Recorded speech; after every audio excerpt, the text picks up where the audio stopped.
Buonasera, welcome back to our Italian lessons. Today we are going to see something really briefly. It's a list of common mistakes, and some mistakes are mainly made by beginners. However, some mistakes appear later on, even if in students they are intermediate or advanced level. So it is quite interesting. As I said, these common mistakes are made by students either at the beginning when they've just started studying, or at some point, or even later on when they are very knowledgeable. They are able to use complex verb constructions, for example. They have a wide vocabulary, and still these mistakes actually appear, or they seem to appear suddenly almost. So let's see which common mistakes we are talking about and see if maybe you've had the same experience. So the first one's obviously what is in red is wrong.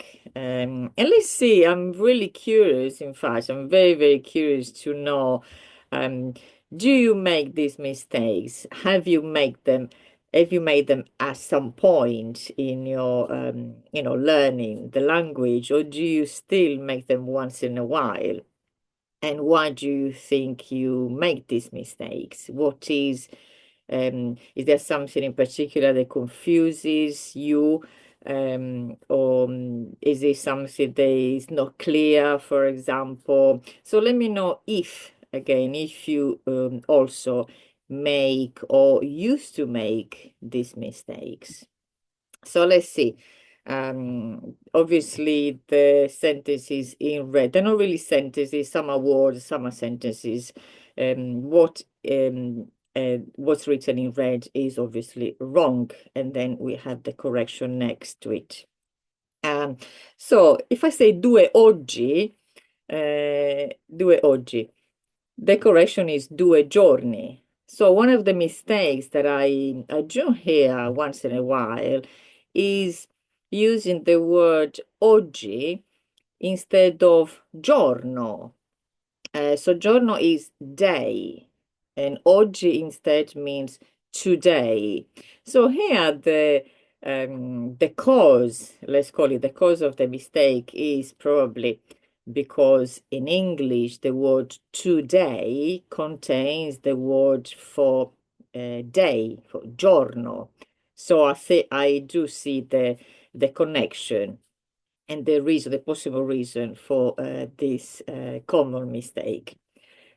So the word oggi, which is unchangeable, oggi means today.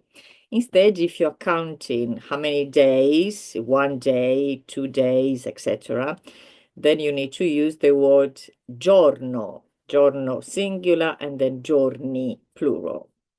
So this is an example. I say two. So, due oggi, which means translated, and it's wrong, two, it even sounds worse. Two days or 3 2 days. I've been away for 3 2 days, basically. Um, so if it's something that you have made or you still make, then maybe I think it is useful to understand why you're making the mistake, what kind of connection there is with English. If English is your native language or English is your first language, so the language that you use the most. So this is from now on, no more of this mistake. And then the next one is the word lavore. So lavore does not exist in any form. It is not a conjugation of any kind. It is not a noun, it's nothing. So the letter E, the end, is what is wrong in this word. but I have heard it many, many times. I have to say this one more beginners, sometimes intermediates as well. It's when they want to say instead lavoro, either as a noun or as a conjugation, or lavora. Probably more for lavora, which is the third person singular, the conjugation for the third person singular, like lui, lei lavora, he, she works. So lavora does not exist in any form. Next one, which is more of a grammar a mistake, though it's not really confusion. Well, it can be confusion as well. So the sentence prendo il treno a Milano, the sentence like this is correct, actually. I take the train in Milan.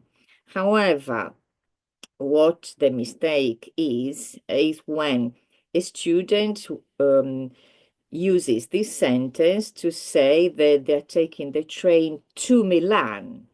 So in order to go to Milan.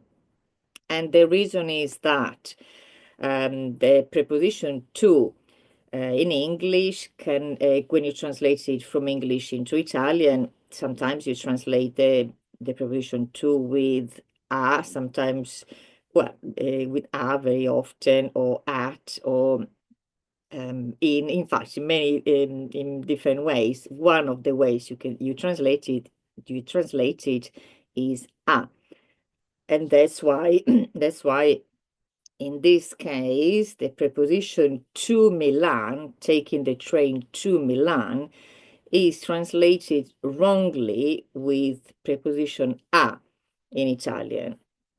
And remember that a is the preposition that we use before a place, before a city. However, it depends. Are you going to the city, or in this case would be correct? Io vado a Milano.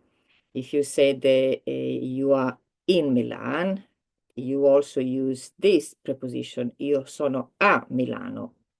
However, if you're taking the train for Milan, literally, you have to say prendo il treno per Milano.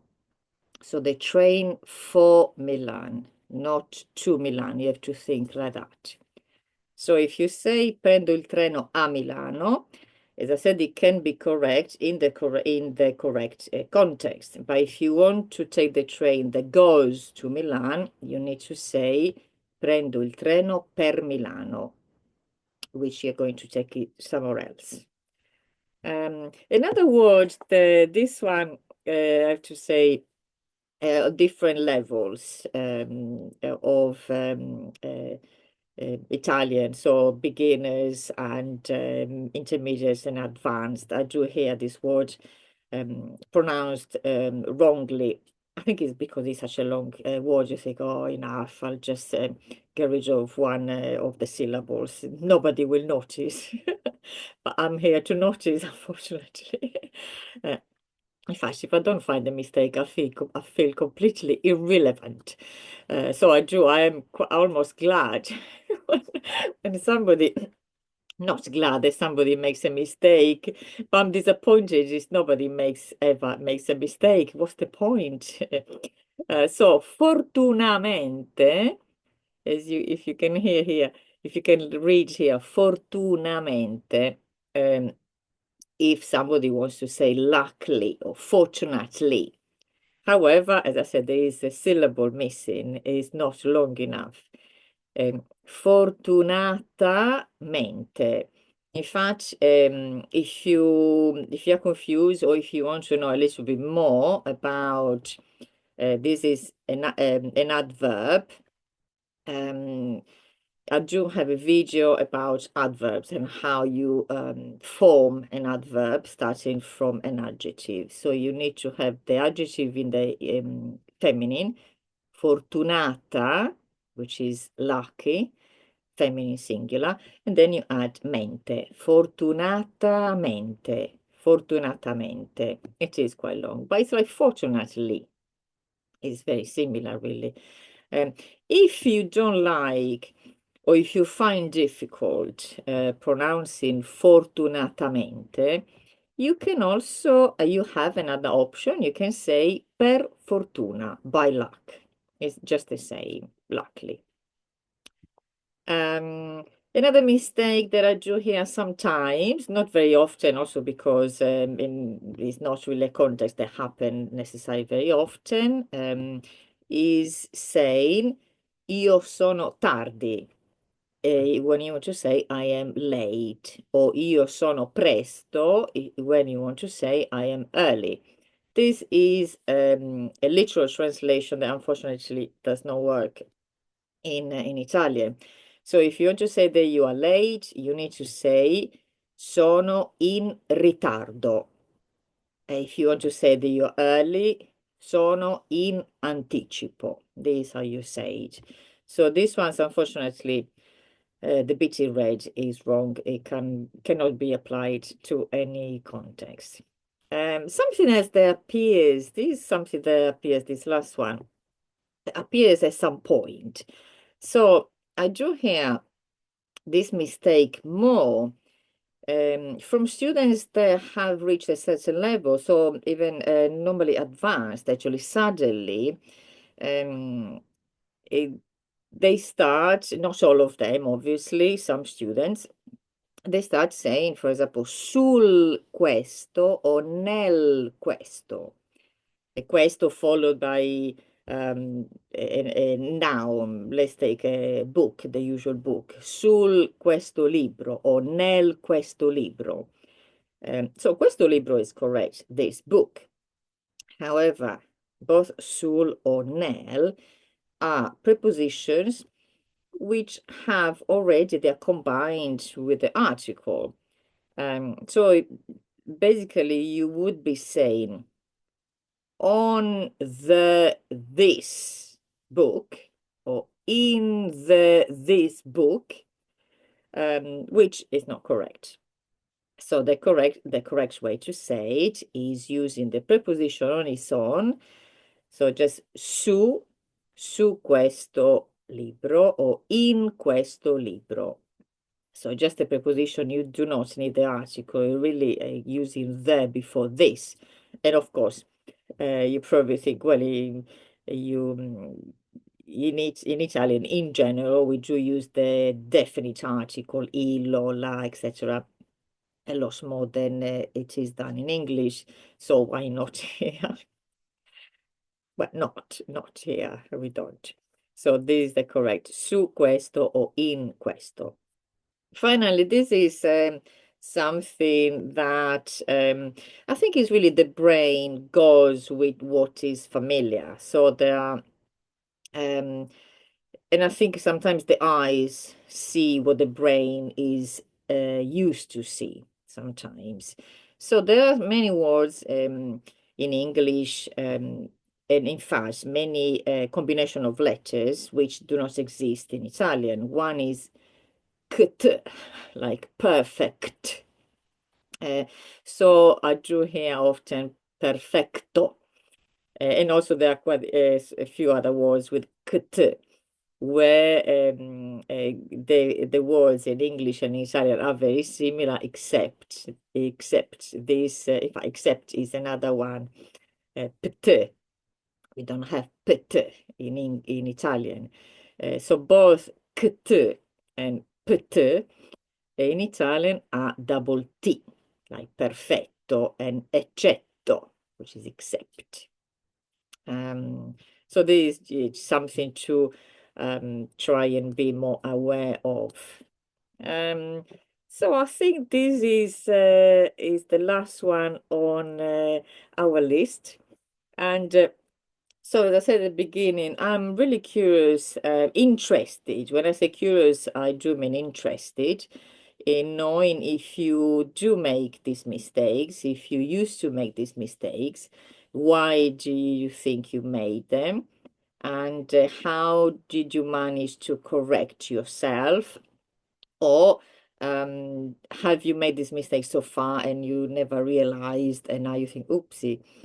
So do let me know if you found this video useful and helpful, so you will not repeat these mistakes, and you can auto-correct. So I'll say goodbye now. I'll thank you again for liking, subscribing, leaving comments, and I'm very happy always if you leave a comment. In fact, if you ask questions, I'm very happy to answer them, and if it's a short answer, I'll do that in the comments, or feel free to ask me to cover certain topics. In fact, I do have a mini list of topics of requests, really. I did have some documents, some pages ready, but and then they've all disappeared, so I've just that again. So sometimes it might take a little bit longer, but as I said, if you are interested in if you're in me covering certain topics that I haven't covered yet, or I've only covered partially, so yeah, let me know, and I'll be very happy to do that. And normally it takes only a few days, but sometimes it takes a little bit longer, depending on what's happening. So I'll leave you here, and I will see you on our next video. Ciao, bye.